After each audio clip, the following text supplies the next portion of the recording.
अच्छा भाई, अब हम आते हैं चैप्टर नंबर 7 में, जो कि आपका वर्क पावर और एनर्जी से रिलेटेड है। ठीक है ना, चैप्टर 6 की कहानी तो कंप्लीट हो गई। अच्छा, वर्क पावर एनर्जी में सबसे पहले हम वर्क डन की बात करते हैं। वर्क डन होता क्या, किस तरह से होता है, तो थोड़ा इसको पहले हम देख लेते हैं ना, हम समझ लेते हैं। अच्छा, मिसाल के तौर पे ये एक सरफेस है जो कि स्मूथ है, मतलब कोई इसमें रुकावट वगैरह नहीं है, स्मूथ सरफेस है, फ्रिक्शनलेस है। अच्छा, एक ब्लॉक यहाँ पे रखा हुआ है, ये रहा, ये ब्लॉक इस जगह पे मौजूद है। अब हम करते क्या, मतलब क्या, हम इसके ऊपर एक पर्टिकुलर फोर्स लगाते हैं।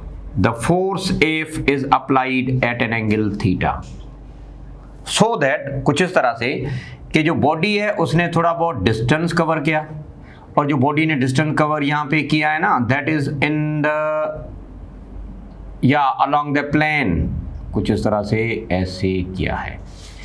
अब सुनो दोबारा से भाई, कोई भी चीज पड़ी हुई है, आप उसके ऊपर धक्का दें, अगर आप उसको डिस्प्लेस कर गई तो इसका मतलब आपने कुछ ना कुछ काम किया है। अगर डिस्प्लेस ना हो सका तो मैंने कोई काम नहीं किया। ठीक है, वर्क डन नहीं है, मैकेनिकल वर्क डन नहीं है, तो फिर उसमें दूसरा कोई कन्वर्जन ऑफ एनर्जी हो गया होगा, वो अलग बात है। वर्क से to be done if applied force causes the body to move, do remember. अगर आप बॉडी को डिस्प्लेस कर गए यूं, तो हम सिंपल सी बात कर सकते हैं कि work is said to be done. इसका मतलब ये हुआ कि भाई work is said to be done, या वर्क डन कब होता है, if applied force on body causes it to move। Body के ऊपर फोर्स लगाओ तो बॉडी चल पड़े, अगर ऐसा है ना तो वर्क डन होगा वरना नहीं होगा। पहली बात ये। अच्छा, मिसाल के तौर पे मैंने 10 न्यूटन का फोर्स लगा दिया एक पर्टिकुलर एंगल थीटा पे। पहले तो मुझे ये क्लियर करो कि अगर मैंने 10 न्यूटन का फोर्स लगाया तो क्या बॉडी जो मूव करेगी वो उसी फोर्स से मूव करेगी, मतलब 10 न्यूटन फोर्स के साथ मूव करेगी या ऐसा कुछ होता है क्या? नहीं। चैप्टर नंबर 2 में मैंने वाज़ेह तौर पे बता दिया कि whenever any vector is acting an angle, तो you need to simplify the given vector. सबसे पहले आप वेक्टर को सिंप्लीफाई करना चाहोगे और करना होता है। अच्छा, यहां पे जो वेक्टर सिंप्लीफिकेशन है उसका मतलब क्या, आप इसके रेक्टेंगुलर कंपोनेंट निकालो, मतलब जैसा कि एक्स कंपोनेंट है और हम सिंपली कह सकते हैं वाई कंपोनेंट है। अच्छा, एक्स कंपोनेंट हम किस तरह से लिखते हैं, एफ कॉस थीटा से लिखते हैं। वाई कंपोनेंट हम कैसे लिखते हैं, एफ साइन थीटा से लिखते हैं। तो what you need to do, आप रिजॉल्व करें, रिजोल्यूशन ऑफ वेक्टर की बात करें। अब मुझे बता दो कि कौन सा वेक्टर या अपना वेक्टर का कौन सा फोर्स बॉडी को आगे चला सकता है, डिस्प्लेस करा सकता है। बॉडी अगर इस तरह से चल रही है ना, तो कौन सा फोर्स जिम्मेवार है इसका, वाई वाला या एक्स वाला? एक्स वाला, वाई वाला नहीं, क्योंकि वाई वाला तो वर्टिकल प्लेन में है, ये तो कैंसिल हो जाता है या नॉर्मल डिरेक्शन से, या Y has nothing to do with displacement actually. अगर ये बॉडी डिस्प्लेस हो भी गई है ना, तो that is because of we can say x. तो work is said to be done because of x component. उसीलिए हम ऐसा भी कह सकते हैं मैथमेटिकली, वर्क डन को डिफाइन करने के लिए आप ये भी कह सकते हो कि वर्क तब होता है जब x component of force body को डिस्टेंस कवर कराए। अच्छा, उसीलिए हम ये भी कह सकते हैं वर्क क्या है बुनियादी तौर पे, you know, product of x component of force and D, मतलब एंड डिस्टेंस। अच्छा, इसको यूं भी लिखा जा सकता है, एक्स कंपोनेंट मतलब F cos theta into D, जब भी हम लिखते हैं। अच्छा, this can also be written in this way, F into D cos theta. तो इस बुनियाद पे हम ये भी कह सकते हैं force into D cos theta, मतलब डिस्प्लेसमेंट का एक्स कंपोनेंट ले लो। ऐसे भी कहा जा सकता है कि भाई वर्क क्या है बुनियादी तौर पे, the product of force and x component of displacement, ऐसे भी कह सकते हो। अच्छा, F into D into cos theta, ऐसे भी कहा जा सकता है। मतलब वर्क डन के लिए मैथमेटिकली ऐसे भी कहा जा सकता है कि भाई वर्क डन क्या है, the product of force, distance and cosine of angle between them. या फिर हम ऐसे कहते हैं कि work done is the dot product of force and displacement. या फिर हम ये कह सकते हैं कि वर्क डन बुनियादी तौर पे क्या है बेटा, it is scalar product of force and displacement. तो सुनो जरा, चैप्टर नंबर 2 जब आप लोग पढ़ रहे थे वहां पे ये बात हो गई है कि whenever x component of vector is active, तो जो रिजल्टिंग फिजिकल क्वांटिटी है लाजमी तौर पे स्केलर बनती है, और जब y कंपोनेंट एक्टिव होता है तो आपने पढ़ा है कि वेक्टर क्वांटिटी होती है, जैसा कि टॉर्क हमने पढ़ा था। यहाँ पे कौन सा कंपोनेंट ज़्यादा एक्टिव है, कौन सा कंपोनेंट बॉडी को आगे ले जा सकता है, वो वाला x है ना। तो x की वजह से जो रिजल्टिंग फिजिकल क्वांटिटी बनेगी लाजमी तौर पे that is scalar all the time. That's why we can say कि यहाँ पे हमने डॉट प्रोडक्ट दी, ठीक है। अच्छा, अब इसमें काफ़ी सारी बातें और भी हैं, वो भी हम डिस्कस करते हैं, भले यहीं पे कर लेते हैं वाला। अच्छा देखो ज़रा, अगर थीटा की जगह 0 रखें, इसका मतलब है कि फोर्स और डिस्प्लेसमेंट पैरेलल हो, तो फिर आप सिंपली कह सकते हैं कि वर्क डन आपका मैक्सिमम होगा। ना सिर्फ मैक्सिमम होगा, पर हम सिंपली कह सकते हैं पॉजिटिव भी होगा। अच्छा, कब ऐसा होता है, सुनो ज़रा, इसका मतलब क्या, सुनो, इसको हम कुछ इस तरह से ऐसे लिखते हैं। सुनो, मिसाल की तौर पे एक ब्लॉक है, इस ब्लॉक के ऊपर मैंने फोर्स लगाया और ये ब्लॉक उसी डायरेक्शन में डिस्प्लेस हो रहा है जिस डायरेक्शन में मैंने फोर्स लगाया। तो हम कह सकते हैं कि आपका जो मैकेनिकल वर्क है वो आपका पॉजिटिव और मैक्सिमम समझा जाएगा, क्योंकि फोर्स और डिस्प्लेसमेंट आपस में पैरेलल है। अच्छा, एक मिसाल ये, दूसरी मिसाल ऐसे भी कह सकते हो कि भाई कोई भी पार्टिकल है या ब्लॉक है जो कि यहाँ पे रखा है, या कोई स्फीयर है, हम इसको उठा के ऊपर ले जाना चाहते हैं, ऐसे ना पिक करते हैं। अच्छा सुनो, जिस डायरेक्शन में आप लोग फोर्स अप्लाई करते हो, ये स्फीयर भी उसी डायरेक्शन में जा रहा है ना, इसका मतलब फोर्स और डिस्प्लेसमेंट पैरेलल है। आप कह सकते हो कि जो वर्क है आपका एक्सटर्नल वर्क डन, जिसको हम कहते हैं, ये पॉजिटिव और मैक्सिमम है। तो ये हो गया आपका। अच्छा, थीटा इज इक्वल 0 मतलब पॉजिटिव और maximum work. Exactly in the same way, if theta is equal to 180, तो cos 180 क्या होता है, -1। उसीलिए हम सिंपली कह सकते हैं कि वर्क डन आपका बनेगा -FD, और ये मैक्सिमम भी है पर नेगेटिव भी है। Work done due to friction is the best example of negative work, पहली बात ये। और दूसरा, मैं आपको एग्जांपल दे दूं, थोड़ा इसको भी समझना, यहाँ पे काम आएगी बात आपको। सुनो, ब्लॉक यहाँ पे मौजूद था, तो ब्लॉक के वेट का डायरेक्शन क्या था, डाउनवर्ड था। हम इसको उठा के ऊपर ले गए, हम इसको ऊपर ले जा रहे हैं, तो हमने जो डिस्प्लेसमेंट यहाँ पे कवर किया है वो D है, पर फिर भी इसके वेट का डायरेक्शन नीचे, तो ये ब्लॉक अपने वेट के अगेंस्ट जा रहा है ना।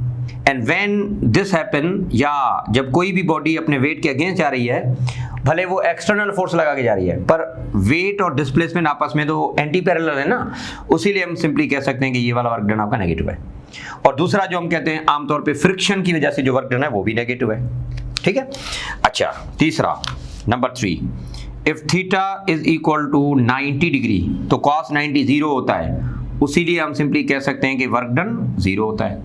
अब 0 वर्क डन का मैं एग्जाम्पल दे दूं आपको, सुनो जरा। अच्छा, मिसाल की तौर पे एक सरफेस है ये वाली ना।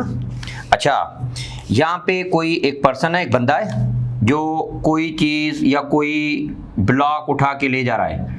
ये वो ब्लॉक है जो कि इसने उठाया हुआ है अपने सर पे।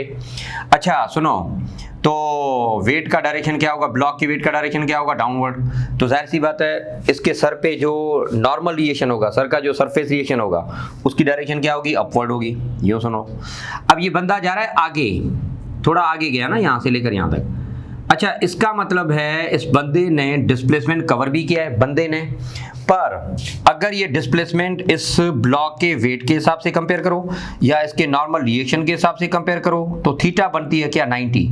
तो हम सिंपली कहेंगे कि if a person carrying a block and is moving horizontally, then he has done 0 work. कोई वर्क नहीं है इसमें, क्योंकि थीटा 90 है।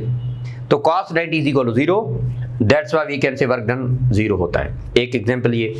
अच्छा, दूसरा वाला एग्जांपल सुनो, ये एक पार्टिकल है जो कि सर्कुलर मोशन में कंटिन्यूसली मूव कर रहा है। सर्किल में सेंट्रीपिटल फोर्स हमेशा की तौर पे टुवर्ड द सेंटर होता है। ये देखो जरा, अब पार्टिकल जा रहा है एंटी क्लॉकवाइज या क्लॉकवाइज। यार सुनो, हर जगह पे जो ये आर्क है ना, जो डिस्टेंस इसने कवर करना होगा, या जो डिस्प्लेसमेंट इसने कवर करना होगा वो हर जगह पे सेंट्रीपिटल फोर्स के साथ परपेंडिकुलर होगी। भले आप यहां से देख लें, आप यहां से चेक कर सकते हैं डिस्प्लेसमेंट वेक्टर ऐसी है क्योंकि टेंजेंट पे होता है ना। अब यहां पे अगर देखा जाए तो डिस्प्लेसमेंट और सेंट्रीपिटल फोर्स हमेशा आपस में क्या है, परपेंडिकुलर है। तो यही रीजन है कि हम कह सकते हैं कि किसी भी सर्कुलर मोशन में वर्क डन नहीं होता। उसके पीछे रीजन क्या कि the force and displacement are exactly perpendicular with each other. तो देखो जरा, पॉजिटिव वर्क डन का practical example, negative work done भी होता है, work done due to friction ये इस तरह से, और जीरो वर्क डन भी होता है। ठीक है, तो ये छोटी सी बात आपने ध्यान में रखनी पड़ेगी। अच्छा, यूनिट वर्क डन को मेजरमेंट हम कैसे करते हैं भाई? एसआई यूनिट के हिसाब से force into displacement newton into metre होगा। जूल एक साइंटिस्ट ने हमें बताया, उसीलिए हम इसको मेजर करते हैं इन टर्म्स ऑफ जूल। अच्छा, गॉसियन सिस्टम या सीजीएस सिस्टम के मुताबिक फोर्स डाइन में होता है और ये सेंटीमीटर में, तो हम इसको लिखते हैं इन टर्म्स ऑफ अर्ग। एफपीए सिस्टम की अगर बात करें तो ये बनता है पाउंड इनटू फुट और it is said to B foot pound, हम ऐसे लिखते हैं। अच्छा, रिलेशन बड़ा सिंपल है, ये रिलेशन आपने पहले से पढ़ा हुआ है कि भाई 1 जूल में 10 पावर 7 अर्ग आते हैं। This is already been done in chapter number 1। ठीक है। अच्छा, वर्क को डायमेंशनली कैसे लिखते हैं? बड़ा सिंपल है, M L square T power -2।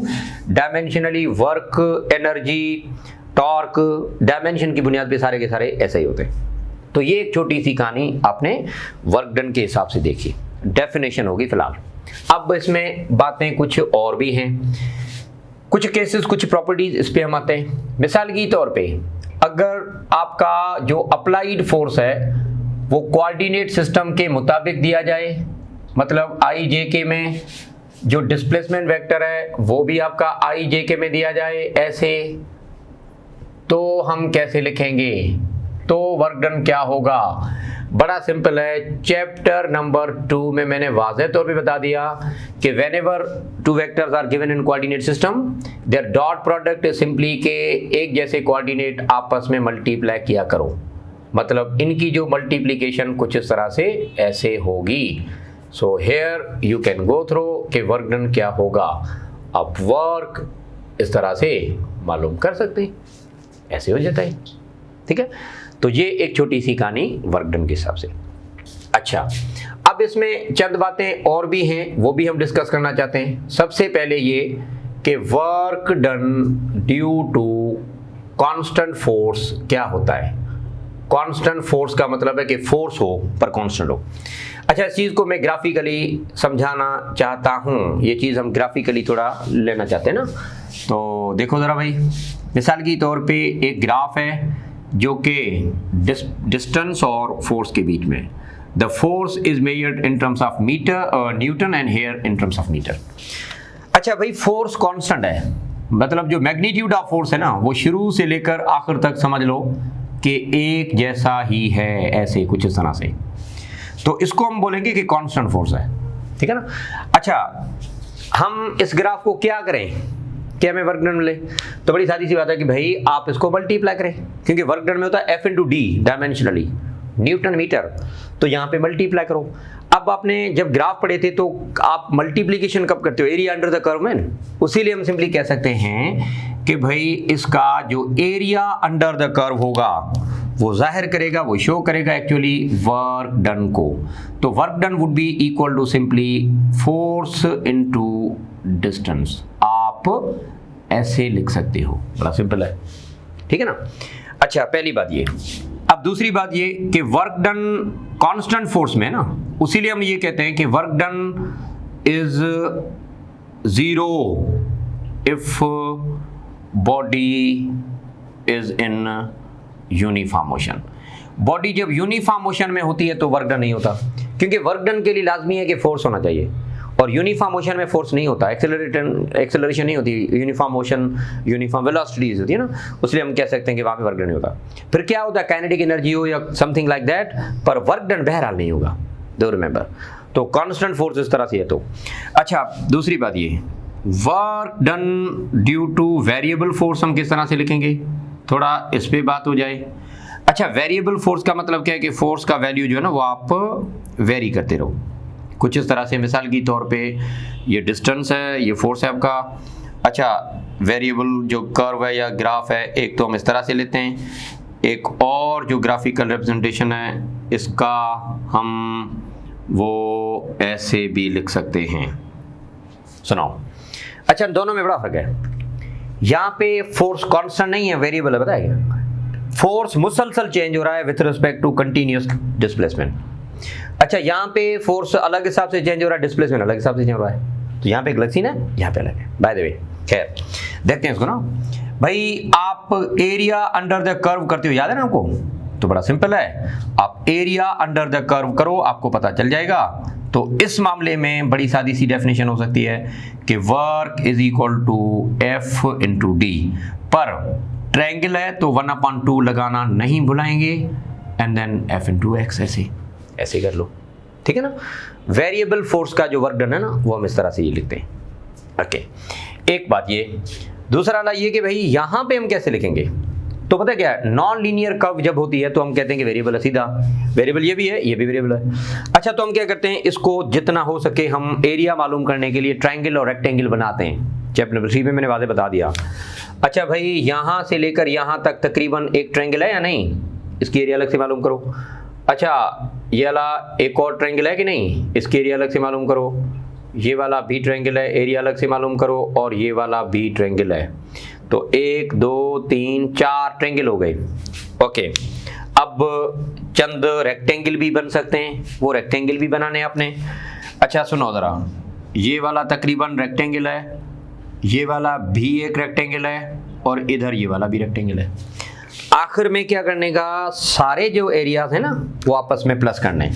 तो मैं जनरली ऐसे कह सकता हूं कि work done would be equal to sum of all F into delta X.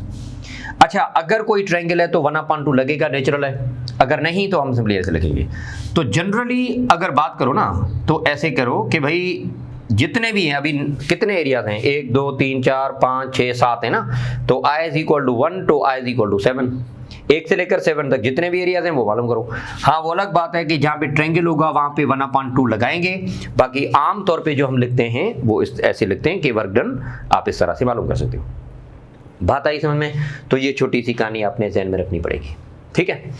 अच्छा, एक बात ये। दूसरी बात ये कि भाई वर्क डन फील्ड में कैसे होता है, ठीक है। किसी भी फील्ड के हिसाब से अगर बात की जाए तो वर्क डन हम कैसे लिखेंगे, तो थोड़ा सा अभी जो हम बात करेंगे इसको भी समझेंगे आप लोग। Work done in gravitational field. सुनो, मिसाल की तौर पे एक पार्टिकल है जो कि यहाँ पे मौजूद है, ये जाना चाहता है ए से लेकर बी तक। बहुत सारे रास्ते हैं पॉसिबल, चाहे ऐसे भी जा सकता है, ये चाहे तो डायरेक्ट भी जा सकता है, और ये चाहे तो यूं भी जा सकता है। अब मुझे बता दो कि कौन सा वो रास्ता है जहां पे इसने मैक्सिमम वर्क डन करना होगा, या ज्यादा मैक्सिमम वर्क डन यहाँ पे कब होगा। तो बड़ी सादी सी बात है कि डेफिनेशन के मुताबिक वर्क डन में डिस्प्लेसमेंट होता है F/d, और displacement is the shortest path between two position. तो A और B के बीच में आप ऐसे जाओ, हम डिस्प्लेसमेंट जो लेते हैं ना वो हमेशा की तौर पे ये लेंगे। तो इसका मतलब ये हुआ कि वर्क डन जो होगा सारे के सारे 1 2 3 इन तीनों पाथ में एक जैसा ही होगा, चाहे आप कोई भी रास्ता ले लो, ये पाथ पे डिपेंड नहीं करता। ये बात वाज़ेह हो गई। अच्छा हाँ, वो अलग बात है कि अगर आपने B वाली पोजीशन को चेंज कर दिया तो फिर वर्क डन अलग होगा, या A को चेंज कर दिया तो वर्क डन अलग होगा। मतलब ये इनिशियल और फाइनल पोजीशन पे डिपेंड करता है, पर इंडिपेंडेंट ऑफ पाथ है। सो डू रिमेंबर, जो वर्क डन ग्रेविटेशनल फील्ड में होता है that is independent of its path. ये किसी भी पाथ पे डिपेंड नहीं करता। भला किस पे डिपेंड करता है? It only depends upon initial and final position, या इनिशियल एंड फाइनल पॉइंट। अगर आप ये थोड़ा दूर करोगे तो वर्क डन उसके मुताबिक होगा, पर जो आम तौर पे वर्क डन है रास्ते पे डिपेंड नहीं करता। चलो एक बात ये। दूसरी वाली बात ये, हम A पे थे ना, हम जा रहे हैं B पे। इसका मतलब A से लेकर B तक जब आप जा रहे हैं तो वर्क डन आपका क्या बनेगा? FD। अगर आप लौट के वापस आ रहे तो उसका मतलब है आपने वर्क डन कितना करा, -FD। तो A से B और देन B to A वापस आ गए ना उसी जगह पे। तो जब पोजीशन रिपीट कर रहे हो ना आप लोग, इसका मतलब वर्क डन नहीं हुआ, टोटल डिस्प्लेसमेंट 0 हो गया ना। अच्छा, उसीलिए हम ये भी कह सकते हैं कि work done by body between 2 point in a close path. जब आप किसी भी पर्टिकुलर एक क्लोज पाथ की बात करते हो तो वर्क डन किसी भी क्लोज पाथ में हमेशा की तौर पे 0 होता है, आमतौर पे होता है, पर इस तरह से आप कह सकते हैं 0। और यही रीजन है कि जहां पे ऐसा हो, क्या हो, जो लिखा है ये हो जब भी, तो उसका नाम हम रखते हैं कंजर्वेटिव फील्ड। इसका नाम हम क्या रखते हैं, कंजर्वेटिव फील्ड हम कहते हैं। कंजर्वेटिव फील्ड में क्या होता है, डेफिनेशन क्या, अभी जो आपने पढ़ी डेफिनेशन यही है। कौन सी वाली डेफिनेशन, कि भाई एक ऐसी फील्ड जिसमें work done independent of path हो, या वर्क डन जो है वो डिपेंड करे किस पे, पॉइंट्स पे, या जो टोटल वर्क डन हो 0 हो जाए। इसको हम सिंपली कह सकते हैं कंजर्वेटिव फील्ड। अच्छा, कौन सी फील्ड है जो कि कंजर्वेटिव फील्ड होती हैं, जो फोर्सेस हैं वो कंजर्वेटिव कहलाते हैं और जो फील्ड है उनको हम कहते हैं कंजर्वेटिव। तो कौन से फोर्सेस कंजर्वेटिव हैं, ग्रेविटेशनल फोर्स का work done independent of path होता है तो हम कह सकते हैं ग्रेविटेशनल फोर्स कंजर्वेटिव है। चार्ज जब इलेक्ट्रिक फील्ड में मूव करती है, इंटर में आप लोग पढ़ोगे तो वहां पे भी हम ये बात करेंगे कि इलेक्ट्रिक फील्ड में work done independent of path होता है। The same can also be repeated for the magnetic as well. अच्छा, मैग्नेटिक फोर्स की हम बात करते हैं, इलेक्ट्रोस्टैटिक फोर्स की बात करते हैं, आप यहां पे ऐसे कह सकते हैं। हम आगे पढ़ेंगे चैप्टर नंबर 8 में सिंपल हार्मोनिक मोशन में, जिसको हम कहते हैं पीरियडिक मोशन। तो पीरियडिक मोशन में बॉडी अपने आप को रिपीट करती है, तो पीरियडिक फोर्स भी इस तरह से है। आपका सेंट्रीपिटल भी फोर्स इस तरह से हो गया। तो ये सारे के सारे आप सिंपली कह सकते हैं चंद एग्जाम्पल हैं जो कि कंजर्वेटिव फोर्सेस के। Those forces which causes no any work done, या zero work done, या work done independent of path, या इनिशियल और फाइनल डिपेंड करे, ये कंजर्वेटिव है। अच्छा, इसी के एंटी अपोजिट एक चीज और भी है जो कि नॉन कंजर्वेटिव कहलाती है। नॉन कंजर्वेटिव फोर्स कौन सी है, आपका जो अप्लाइड फोर्स है, अप्लाइड फोर्स का दूसरा नाम है योर मैकेनिकल फोर्स, ये है नॉन कंजर्वेटिव। आप सिंपली बात करें द फ्रिक्शनल फोर्स, ये भी नॉन कंजर्वेटिव है क्योंकि फ्रिक्शन बॉडी को रोकती है या फ्रिक्शन रिटार्ड करती है। अच्छा, इसका मतलब कि उसका वर्क डन नेगेटिव होता है। तो ये चंद एग्जाम्पल हैं जो कि आपने कंजर्वेटिव या नॉन कंजर्वेटिव के हिसाब से पढ़ा। ठीक है, तो बड़ा सिंपल, वर्क तब होगा जब धक्का दो बॉडी चल पड़े, अगर ना चली वर्क डन नहीं। वर्क डन कहाँ होता है, जहाँ पे फोर्स हो। इसका मतलब वर्क डन कहाँ होता है, यूनिफॉर्म मोशन में नहीं होता, सर्कुलर में वर्क डन नहीं होता। सारे रीजन आपने पढ़ लिए। सो अब हम आते हैं इस पे कि अगर फ्रिक्शन होगी तो क्या, क्योंकि अभी तक हमने सारा कुछ ही पढ़ा कि फ्रिक्शन नहीं है ना, फ्रिक्शन की गैर मौजूदगी में वर्क डन जो होगा वो क्या होगा, तो ये सारा कुछ हमने पढ़ा। अच्छा, इसके एमसीक्यूज में नहीं करा रहा क्योंकि चैप्टर नंबर 2 में बहुत कुछ मैंने पढ़ाया उसमें। तो मैंने बता दिया था वहां पे भी कि भाई जो चैप्टर 7 जब हम पढ़ेंगे तो ये चीजें हम यहाँ पे पढ़ लेते हैं। सब कुछ आपने ये चैप्टर नंबर 2 में ऑलरेडी कवर कर दिया है, तो फिलहाल इसको नोट कर लो। तो work done due to friction पे हम आते हैं, उसमें क्या होता है।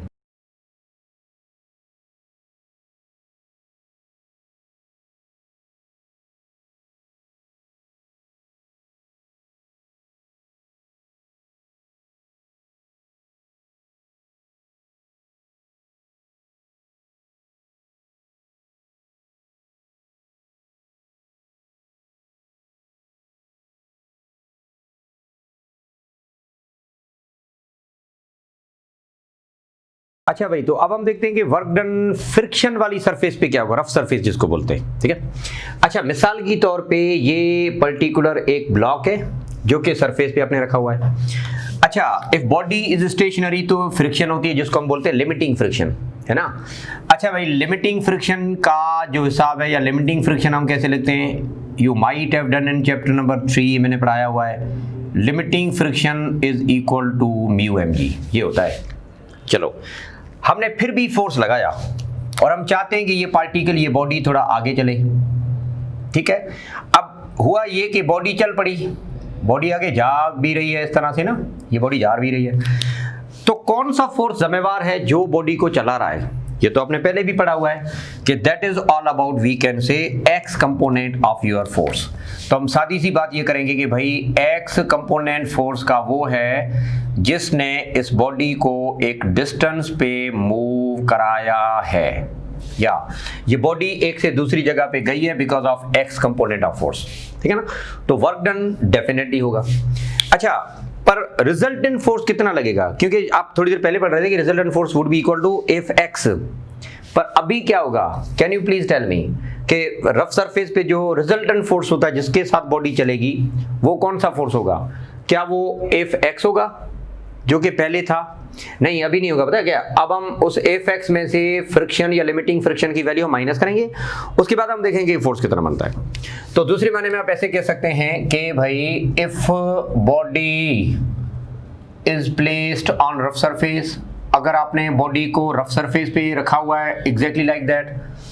अच्छा, while force F is acting at angle theta, और ऊपर से आपने एंगल थीटा पे फोर्स भी लगा दिया। तो सबसे पहले हम ये मालूम करेंगे कि बॉडी के ऊपर जो रिजल्टेंट फोर्स लगेगा वो कितना लगेगा। अच्छा, बॉडी अगर जा रही है ना तो बड़ा वैल्यू डेफिनेटली एफ एक्स है, तो डेफिनेटली हम बोलेंगे भाई बड़े में से छोटा वैल्यू में माइनस कर लें इस तरह से। तो जो रिजल्टेंट फोर्स है ना बॉडी के ऊपर यही लगेगा। एंड डू रिमेंबर, अगर आप चाहते हो कि बॉडी मूव करे तो बड़ा सिंपल है, X component of your force must be greater than limiting friction. अगर फ्रिक्शन ज्यादा होगा तो क्या होगा? बॉडी मूव ही नहीं करेगी, चलेगी नहीं, वहीं पे पड़ी रहेगी। तो रिजल्टेंट फोर्स ये होगा। अच्छा, अब वर्क डन क्यों हो रहा है? Because of resultant force. तो जो वर्क डन होगा वो कितना होगा, उसके लिए हम थोड़ा बात करना चाहते हैं। The work done by the body, body जो वर्क डन करेगी वो कितना होगा? बड़ा सिंपल है, जितना रिजल्टेंट फोर्स होगा मल्टीप्लाई बाय जितना डिस्प्लेस हुआ। अच्छा, रिजल्टेंट फोर्स कितना हुआ? रिजल्टेंट फोर्स आपके सामने एफ एक्स माइनस एफ हुआ आपका, है ना। अच्छा, इनटू डी। अब इसको और सिंप्लीफाई किया जा सकता है, डी ऐसे भले पड़ा रहे, इसको आप ऐसे लिखो, ठीक है। अब डी को अंदर ले आए तो work done would be equal to F d cos theta minus F d. इसका मतलब पता है क्या हुआ कि जो वर्क होगा वो क्या होगा? एफ डी कॉस थीटा, जो कि क्या होता है? Work done due to force, या एफ डी कॉस थीटा का मतलब क्या? जो आपने फोर्स अप्लाई किया उसका वर्क डन, उसमें से माइनस करें एफ डी। ये एफ डी कौन सा है? Work done due to, we generally can say the friction. तो नेट या जो रिजल्टेंट वर्क डन होता है ना, that is all about, we can say work done due to applied force minus work done due to, ये friction से minus करें। अगर फ्रिक्शन ले सरफेस है तो हम कहते थे कि भाई सिंपल होगा एफ डी कॉस थीटा से। तो बड़ा सादा जो कॉन्सेप्ट है इसका वो आप इस तरह से ऐसे ले सकते हो, ठीक है ना। अच्छा, अब इसमें एक दो न्यूमेरिकल हो जाएं। मिसाल की तौर पे एक बड़ा सिंपल है स्टेटमेंट, एक बड़ी सादी सी है कि a body of 10 kilogram is placed, a block of 10 kilogram अच्छा रहेगा। अच्छा, on a surface having coefficient of friction 0.2, ठीक है। अच्छा, एक ब्लॉक है जो कि आपने इस तरह से रखा हुआ है, फ्रिक्शन वाली सरफेस है, मतलब रफ सरफेस है। चलो आगे देखते हैं। सवाल पहला वाला, in order to move the body to 5 metre, a force of 15 newton is applied, then work done is dash. चंद इसमें ऑप्शन है, option A 5 joule, option B 125 joule, option C -15 joule, या 25 ये वाला, ये -15, और डी में भले 0 कर दो। आप अपने हिसाब से कर लें जब तक दूसरा वाला भी बना के लूँ और फिर मैं एक्सप्लेनेशन देता हूँ, ठीक है। अच्छा दूसरा वाला भी एग्जैक्टली इसी तरह से दूसरा वाला, in order to move the body, अगर आप बॉडी को मूव कराना चाहें तो क्या किया आपने, a force of 25 newton is applied, हमने बॉडी के ऊपर एक फोर्स लगाया, तो बता दो work done will be dash, work done क्या होगा। अब इसमें चंद ऑप्शन है एग्जैक्टली ऐसे, option A, okay, option B, option C और ऑप्शन ऐसे समझ लो ये वाला 0 हो गया, ठीक है। अच्छा बाबा बात सुनो, एक ब्लॉक था जो जमीन की सतह पे आपने रखा है, तो सबसे पहले आपने ये मालूम करना है कि इस ब्लॉक का, या ब्लॉक अगर सरफेस पे रखा है तो उस सरफेस का लिमिटिंग फ्रिक्शन का वैल्यू कितना है, सबसे पहले वो मालूम करो ना, क्योंकि फ्रिक्शन तो होगी ना, रफ सरफेस है तो कोएफिशिएंट ऑफ फ्रिक्शन दिया, इसका मतलब फ्रिक्शन होगी। तो सबसे पहले आपने ये लिमिटिंग फ्रिक्शन यहाँ पे मालूम करना है, लिमिटिंग फ्रिक्शन मालूम करें सबसे पहले। अच्छा लिमिटिंग फ्रिक्शन कैसे मालूम होती है, कैसे आपने करना होता है, that would be mu mg। अच्छा म्यू 0.2, मास 10 है, g का वैल्यू 10 ले लें इस तरह से, तो ऐसे समझ लो कि लिमिटिंग फ्रिक्शन आपका मिलेगा 20 न्यूटन। लिमिटिंग फ्रिक्शन कितना बेटा, 20 न्यूटन। अच्छा लिमिटिंग फ्रिक्शन 20 न्यूटन। अब सवाल पे आ जाओ जरा, सवाल क्या कहता है कि अगर हम चाहते हैं, हाँ, in order to move the body, अगर ये हम चाहते हैं कि बॉडी चले तो 5 मीटर के हिसाब से ना, तो बता दो हमने क्या किया, फोर्स लगाया। अच्छा वर्क डन क्या होगा ये आपसे मालूम करना है, आपका अप्लाइड फोर्स कितना है, 15। अब आपके सामने सब कुछ सुनो, आपका अप्लाइड फोर्स कितना, 15, पर जो रुकावट वाला फोर्स है, फ्रिक्शन वाला फोर्स कितना है, वो 20 है। कैसे चलेगी बॉडी यार, बॉडी तो मूव ही नहीं करेगी। ये जो दीवार है ना, दीवार के ऊपर मैं फोर्स लगाऊं, कुछ भी करूं, मैं अपने फोर्स के साथ दीवार को डिस्प्लेस नहीं कर सकता, क्योंकि इसका लिमिटिंग फ्रिक्शन बड़ा ज्यादा है। एग्जैक्टली इस तरह से जब भी ऐसा होता है, डू रिमेंबर, जैसा कि इसका रीजन यहाँ पे ये, जैसा कि जो अप्लाइड फोर्स है वो लेस देन है, कम है, किसके, लिमिटिंग फ्रिक्शन से कम है, उसीलिए हम ये कह सकते हैं कि वर्क होगा ही नहीं, वर्क डन होगा ही नहीं, बॉडी मूव ही नहीं करेगी। करेक्ट आंसर इसका ऑप्शन ए होगा, अपना डी होगा, सॉरी, ठीक है। क्योंकि बॉडी को चलाने के लिए क्या करना होता है कि आपको फोर्स लगाना होता है, जब बॉडी नहीं आ रही या नहीं चल रही इस तरह से, तो वर्क डन भी नहीं है।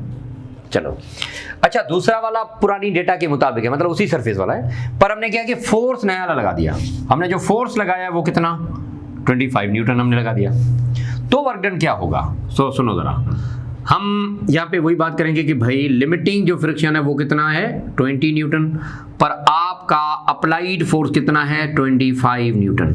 सबसे पहले आपने क्या मालूम करना है, नेट फोर्स मालूम करो। अच्छा नेट फोर्स कैसे मालूम किया जाता है, बड़े में से छोटा वाला वैल्यू माइनस करो, तो नेट फोर्स आपको मिल जाएगा 5 न्यूटन। अच्छा दूसरी बात ये, applied force is greater than friction ना, अप्लाइड फोर्स 25 है, फ्रिक्शन 20 है, बॉडी चलेगी, पक्की बात है। अच्छा कितना चलेगी, 5 मीटर के सेपरेशन या 5 मीटर तक चलेगी मिसाल के तौर पे हम कहते हैं, तो जो वर्क डन होगा ना वो होगा यहाँ पे श्योरली। अच्छा इसका मतलब ये हुआ कि work done would be equal to net force into net distance. Net force कितना, 5 न्यूटन, डिस्टेंस कवर्ड कितना, 5 आपका, तो 5 into 25, 5 into 5 is equal to 25।